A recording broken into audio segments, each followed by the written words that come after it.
শুভ সকাল। আমি ঠিক জানি না আপনারা এই বিষয়টা খেয়াল করেছেন কিনা। তারপরেও একটু বলতে চাইবো, ফেসবুকের কিন্তু ডাটা স্টোরেজ কমে আসছে। আমরা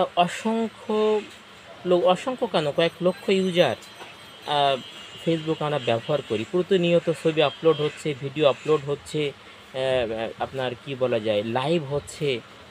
এতে কি আপনার মনে হয় না যে ফেসবুকের ডাটা স্টোরেজ ক্যাপাসিটি কমে যাচ্ছে? আসলেই কিন্তু তাই। ফেসবুকের কিন্তু ডাটা স্টোরেজ ক্যাপাসিটি দিন, দিন কমে যাচ্ছে।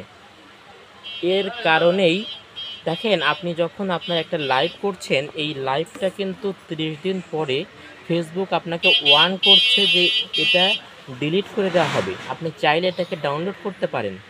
অর্থাৎ কি, আপনার এই ভিডিওটা ফেসবুক মুছে দিতে চাইছে। কারণটা কি?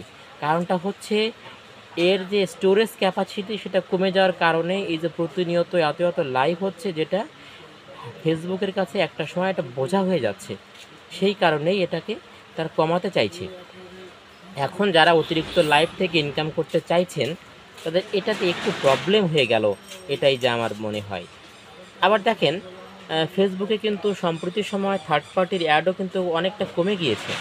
যে কারণে ফেসবুক আপনি যে ভিডিওই আপলোড করছেন না কেন, লং হোক আর যাই হোক, সেটাকে অ্যাজ এ রিল হিসেবে কিন্তু ট্রিট করছে। তার মানে কিন্তু একটাই, যে ফেসবুক আপনাকে মোটিভেট করছে, আপনাকে ইনসিস্ট করছে যে আপনি শর্টের দিকে ধাবিত হন। কারণ কি? কারণ সেই একই ব্যাপার, ডাটা স্টোরেজ ক্যাপাসিটি, এবং একই সাথে যেহেতু ইনকাম লেভেলটা কিন্তু অনেকটা কমে গিয়েছে, থার্ড পার্টি অ্যাড বন্ধ কিছুটা কমে যাওয়ার কারণে, সঙ্গত কারণে আপনি যেন রিলের দিকে দৃষ্টি নিক্ষেপ করেন, অর্থাৎ শর্ট ভিডিওতে আপনি মনোনিবেশ করেন। এখানেও কিন্তু একটা ব্যাপার রয়েছে। শর্ট ভিডিওর ইনকাম কিন্তু এখন অনেকটা কম। ভিউজের উপরে কাউন্ট করে কি পরিমাণ যে পার্সেন্টেজ ইনকাম আসছে, এটা আসলে বোঝা দুরূহ ব্যাপার। তবে কিন্তু পোস্ট এবং স্টোরি থেকে কিন্তু মোটামুটি একটা ভালো ইনকাম দিচ্ছে। এই মুহূর্তেটাকে মোটামুটি ভালো ইনকামই বলতে হবে।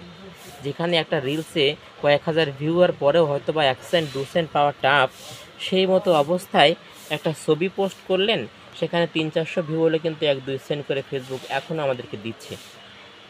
বিষয়টা কিন্তু একই, যে ফেসবুক চাইছে তার ডাটা স্টোরেজ ক্যাপাসিটি যেন একটু হলেও কন্ট্রোলে থাকে। আপনি নিয়মিত পোস্টের দিকে মনোনিবেশ করেন, তাহলে তার স্টোরেজ ক্যাপাসিটি একটু কমে, বোঝাটা একটু কমে।